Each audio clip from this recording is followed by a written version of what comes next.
दुनिया में कोई अपना नहीं है। बेटा बहू की अमानत है, बेटी दामाद की अमानत है, शरीर शमशान की अमानत है और जिंदगी मौत की अमानत है। लोग जरूरत के मुताबिक इस्तेमाल करते हैं, पर हम समझते हैं कि लोग हमें पसंद करते हैं। यही तो भ्रम है। जिंदगी में दुनिया की सबसे बेहतर दवा जिम्मेदारी है। एक बार लेकर तो देखिए, फिर थकने नहीं देगी। अगर भगवान तुमसे इंतजार करवा रहे हैं तो तैयार रहना, वह उससे कहीं ज्यादा देने वाले हैं जितना तुमने मांगा है। जिस तरह लोग मुर्दे इंसान को कंधा देना पुण्य समझते हैं, काश इस तरह जिंदा इंसान को सहारा देना पुण्य समझने लगे तो जिंदगी आसान हो जाएगी। मत सोच इतना जिंदगी के बारे में, जिसने जिंदगी दी है उसने भी तो कुछ सोचा होगा। बेवजह ही नहीं होती लोगों से मुलाकात, किसी से सबक मिलता है तो किसी से ज्ञान। श्री कृष्ण कहते हैं कि किसी को दुख देकर मुझसे अपने सुख की उम्मीद मत करना, और अगर तुम किसी को भी एक पल का सुख देते हो तो अपने दुख की चिंता कभी मत करना।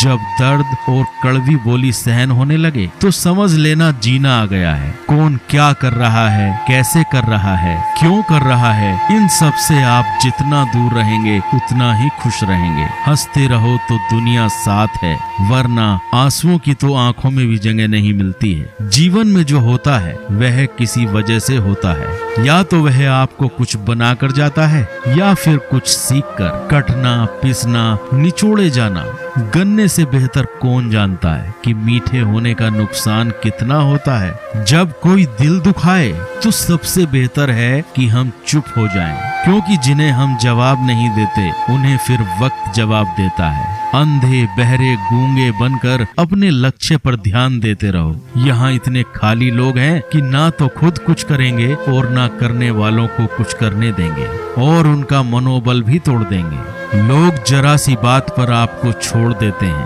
और भगवान जरा सी प्रार्थना पर आपको थाम लेते हैं। कर्मों से डरिए, ईश्वर से नहीं।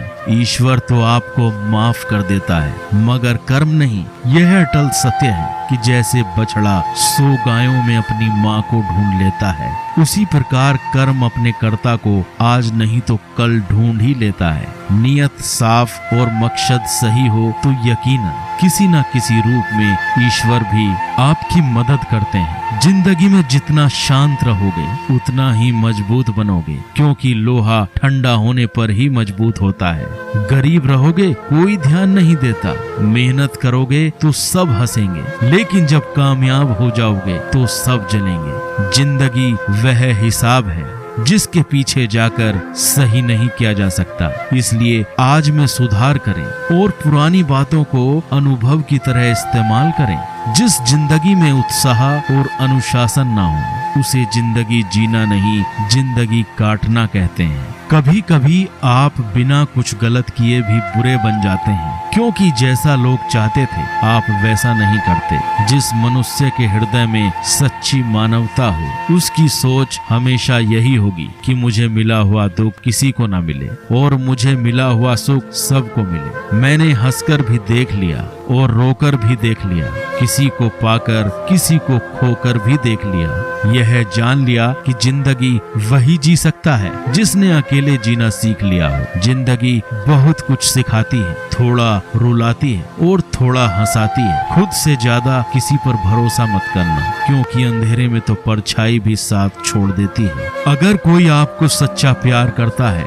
तो आपको समय जरूर देगा, आपकी हर स्थिति में साथ देगा, हमेशा आपके लिए समर्पित रहेगा, क्योंकि सच्चा प्यार एक दूसरे की खुशियां चाहेगा, आंखों में पानी नहीं। लोहे को कोई नष्ट नहीं कर सकता, बस उसका जंग उसे नष्ट कर सकता है। उसी तरह आदमी को कोई और नहीं बल्कि उसकी सोच ही उसे नष्ट कर सकती है। इसलिए सोच अच्छी रखो, फल अच्छा ही होगा। इतना कमजोर मत बनो कि कोई भी आपको तोड़ सके, बल्कि इतना मजबूत बनो कि आपको तोड़ने वाला खुद ही टूट जाए।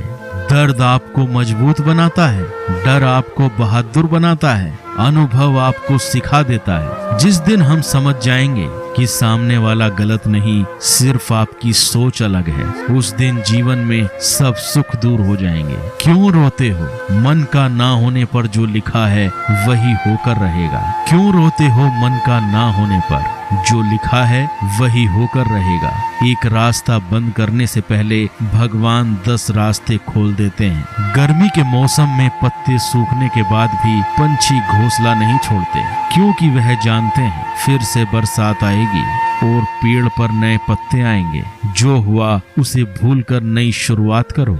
याद रखो, जिसका कोई नहीं होता उसका भगवान होता है। मतलब से जुड़े रिश्ते मतलब तक साथ देते हैं, लेकिन दिल से जुड़े रिश्ते आखिरी सांस तक निभाते हैं। अच्छा काम करते रहो, चाहे कोई सम्मान करे या ना करे, क्योंकि सूर्योदय तभी होता है जब करोड़ों लोग सोए रहते हैं। दुनिया में हर एक काम आसान है, केवल अंदर से आवाज आनी चाहिए। हमेशा मेहनत और परमात्मा पर विश्वास रखना ही सफलता का सूत्र है। जीवन में सबसे बड़ी गलती वो है जिस गलती से हम कुछ सीख नहीं पाते। जो व्यक्ति अपने मन को काबू में कर सकता है वह जिंदगी में कुछ भी कर सकता है। इंसान की अच्छाइयों पर सब खामोश रहते हैं, लेकिन चर्चा अगर बुराई पर हो तो गूंगे भी बोल पड़ते हैं। श्री कृष्ण कहते हैं, तुम्हारे बीते हुए कल को तो मैं ठीक नहीं कर सकता, क्योंकि तुम वर्तमान में अगर अच्छा कर्म करोगे तो तुम्हारा आने वाला कल जरूर उजागर होगा। झूठी बातों पर लोग आपकी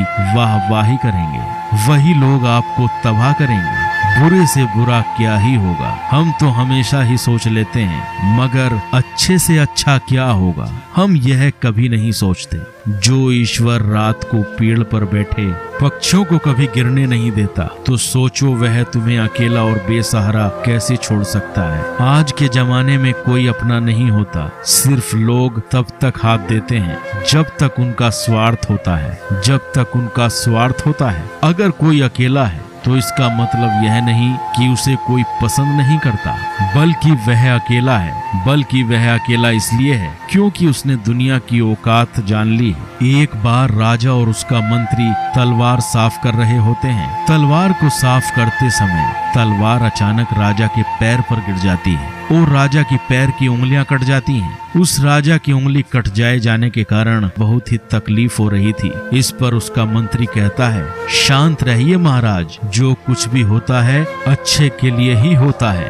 राजा को यह बात सुनकर गुस्सा आ जाता है। वह मंत्री से कहता है कि मेरी उंगली टूट गई है और तुम कह रहे हो अच्छे के लिए होता है। मंत्री राजा को समझाने की कोशिश करता है, पर वह नहीं मानता और बिना सुने गुस्से के कारण मंत्री को काल कोठरी में बंद करने का आदेश दे देता है। पर मंत्री को इस बात का भी कोई दुख नहीं था, क्योंकि उसका अभी भी यही कहना था कि जो होता है अच्छे के लिए ही होता है। वह अपनी खुशी से अपने आप को सैनिक के हवाले कर देता है। इस बात को सुनकर राजा चौंक जाता है कि मेरा मंत्री कितना मूर्ख है। उसे लग रहा है कि मैंने उसकी अच्छाई के लिए उसे कैद कर दिया है। इस घटना के 3 महीने बीत जाते हैं। एक दिन राजा अपने सैनिकों को लेकर शिकार करने के लिए जंगल में जाता है। राजा को एक हिरण दिखाई देता है और हिरण का पीछा करते करते राजा एक घने जंगल में पहुंच जाता है। वो हिरण को पकड़ नहीं पाता और जंगलों में खो जाता है। वह बाहर आने के लिए रास्ता ढूंढता है, लेकिन रास्ता उसे नहीं मिलता। तभी कुछ आदिवासी लोग उसे पकड़ लेते हैं। उन लोगों को पता नहीं था कि वह राजा है। वह लोग अपने देवता को बलि चढ़ाने के लिए एक इंसान को ढूंढ रहे थे। आदिवासी लोग राजा को पकड़कर अपने इलाके में ले जाते हैं। राजा उनको बार बार समझाने की कोशिश करता है, लेकिन वह लोग कुछ भी नहीं समझ रहे थे। वह लोग खुशी से नाचते हैं और राजा को नहलाकर बलि चढ़ाने के लिए उनको कपड़ा पहनाते हैं। अब राजा को लगता है कि वह मरने वाला है। जब आदिवासी लोगों का मुखिया राजा को मारने जाता है तो देखता है कि राजा के एक पैर की अंगुली कटी हुई है और यह सब देखकर उसका मुखिया कहता है कि इस इंसान की बलि नहीं दी जा सकती, क्योंकि यह इंसान खंडित है, एक अंग कटा हुआ है और उनके भगवान को एक पूरे इंसान की बलि ही दी जा सकती है। अगर ऐसे इंसान की बलि दी गई जिसका अंग पहले से ही कटा हुआ है तो उनके देवता खुश होने की जगह नाराज हो जाएंगे। फिर वह लोग राजा को छोड़ देते हैं और राजा खुशी खुशी अपने महल चला जाता है। और सोचता है अगर मेरी अंगुली अच्छे के लिए ही होता है। फिर राजा अपने सैनिकों को आदेश देता है कि जल्दी से जाकर मंत्री को रिहा कर दो। राजा मंत्री को अपना पद वापस देते हैं और पूछते हैं, मंत्री उस दिन मेरी अंगुली कट गई, मेरे लिए अच्छा हुआ, मैं मान गया, लेकिन तुम जेल में रहे, इससे तुम्हारा क्या अच्छा हुआ? मंत्री खुशी खुशी राजा से कहता है, महाराज आप शिकार के लिए जाते तो आपके साथ मुझे भी आना पड़ता, और अगर मैं आपके साथ जाता तो वह लोग मुझे मार देते। मंत्री की बात समझकर राजा को समझ आती है कि जो भी हमारे जीवन में होता है वह अच्छे के लिए ही होता है। अगर हम अपने जीवन में देखें तो हमारे जीवन में भी कुछ न कुछ मुश्किलें आती हैं, हम उनका सामना नहीं करते, हम उनको ही दोष देते हैं। यह मुश्किलें हमें आगे बढ़ाने और मजबूत बनाने के लिए ही आती हैं।